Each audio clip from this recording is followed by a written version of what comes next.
Hey folks, welcome back to the Toronto Marlies Insider. God, does it feel good to say that again. Tonight the Marlies face off against the Rochester Americans in the season opener. So for the first time this season, let's jump into it. But before we do that, we want to give a special shout out to SeatGeek for sponsoring this video. SeatGeek is the best place to go if you're looking for tickets to a sporting event, concert or a live show. Click the link below and use code Toronto Marlies Insider, all one word, to get $20 off your first purchase. SeatGeek will let you know if the tickets you want are a good value or not with their 1 to 10 rating system to ensure you always get the best bang for your buck. So make sure you check them out and use the promo code Toronto Marlies Insider to save $20. The Marlies opened the scoring just 6 seconds into a power play in the first period, and it felt like it was regular service resumed as Bobby McMahon scored his first goal of the season with the assist from captain Logan Shaw and the returning Nick Robertson. Shaw initially won the face-off in the offensive zone and then circled round to the opposite side of the net, received a pass from Robertson and laid off a beautiful quick pass to set up Bobby for the one-timer. Just over 11 minutes into the second, and it really began to feel like the Marlies have started where they left off last year. Captain Logan Shaw opened his account for the year with their second power play goal of the night, assisted by Robertson again and Topi Niemela. Robertson made a great diving pass here, as you can see, to keep the puck in the zone, which gave Shaw the chance to skate towards the net and snipe home his first, of many we hope. Oh Captain, my Captain. Oh Captain, my Captain indeed. With 7 minutes left in the second, Captain Logan was at it again. This time he was in the right place at the right time to slam home the rebound from Bobby McMahon's initial shot. Marshall Rafai was also credited with the assist. With 4:30 left in the second, Isak Roseanne pulled one back for the Americans who were on the power play. The Marlies restored their 3-goal lead with a great goal from Bobby McMahon. I want to highlight the work rate that Bobby put into this goal. The goal itself may look easy, but the work he put in leading up to it afforded him that ability. He crosses the width of the ice here to lay a big hit on Cale Clegg, who is an NHL level defenseman.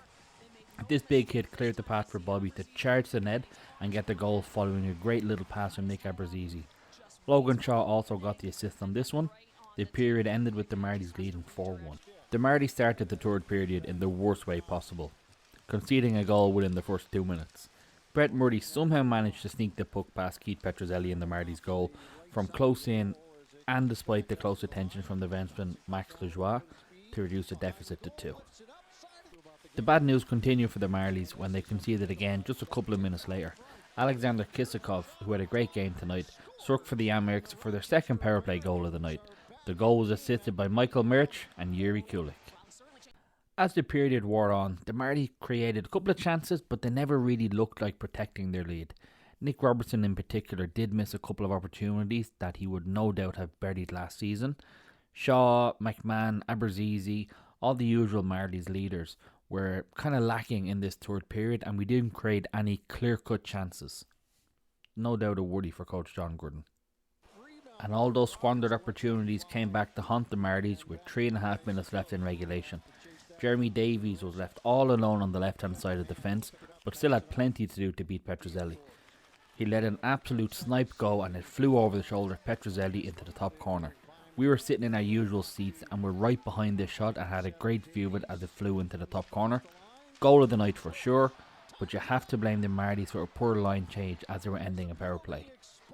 And that's how it ended in regulation, 4-4, and we're headed for overtime. Both teams did have chances to win the game in OT, but it was a familiar foe, Yuri Kulik, who won it for Rochester at 2:30 into the period. He was given far too much time and space to receive the pass and slap it home to give Rochester their first win of the season. New head coach John Gruden would no doubt have expected his team to win this one going into the third period 4-1 up, and having absolutely dominated the game till that point.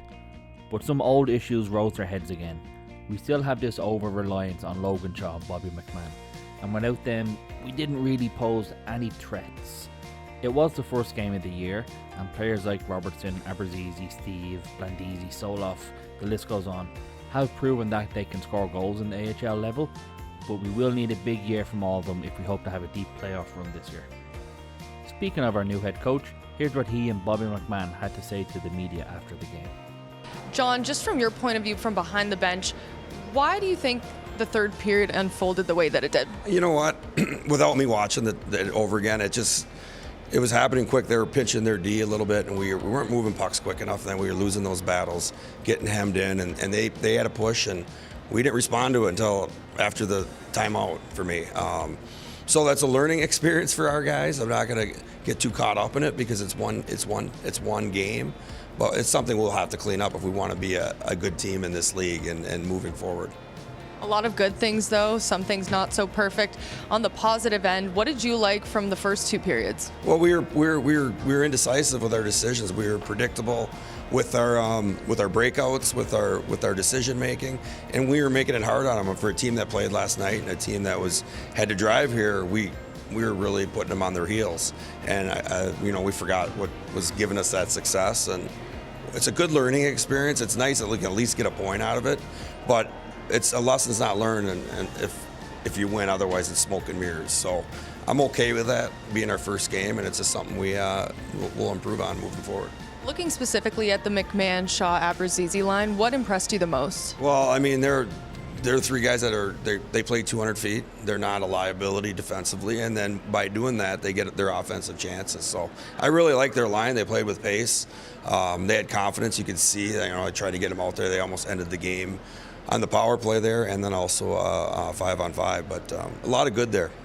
For you personally, what was just the experience of having your first head coaching game done in the AHL? Yeah, it was nice because, I mean, obviously we didn't like the result, but for me, I got to learn a lot about our players. Rightfully so, but they probably got to learn a lot about me. So it's one game, and it's a stepping stone for us. But I can tell you one thing: it's very exciting moving forward.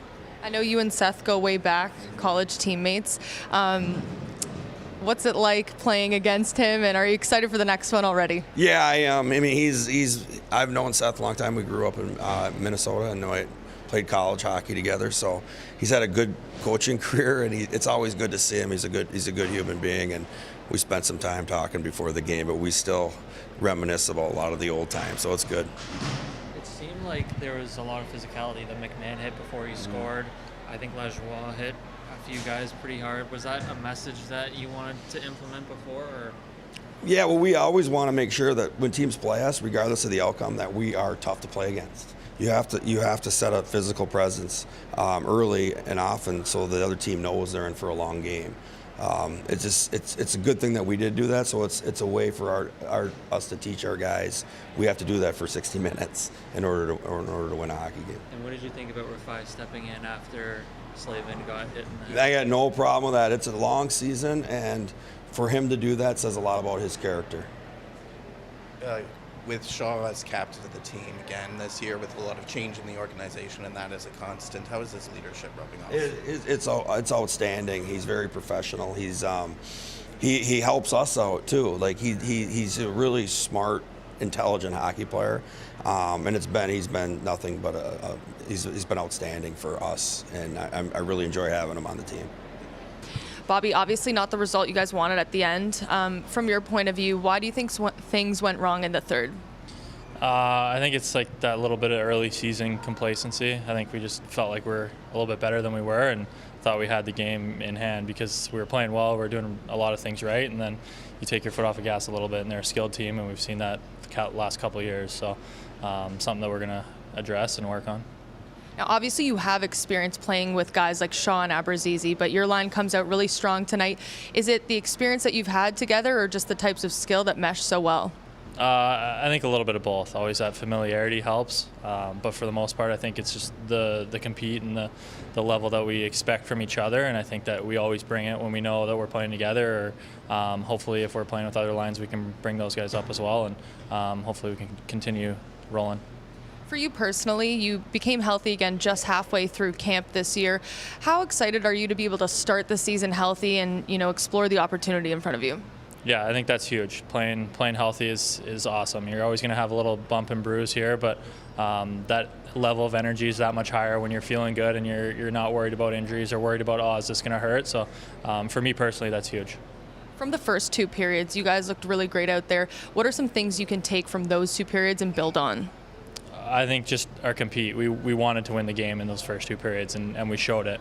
And that's something we need to carry into the third period and have even more of, because to close teams out in this league is really hard, and I think that's something we got to focus on.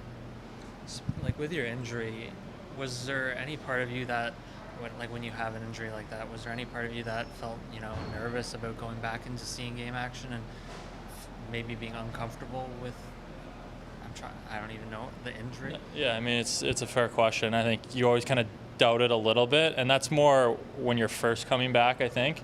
But then I got in enough group play and scrimmages and practices, and they were great here about getting me enough reps and battles that I felt comfortable, and I wasn't even thinking about it out there. How are you acclimating to having a new coaching staff? It's different. A few things are different, but I think it's great. I think the change is great. I think it elevates the guys to challenge them more, to not get complacent with how everything's been the same all the time, so I'm excited for it.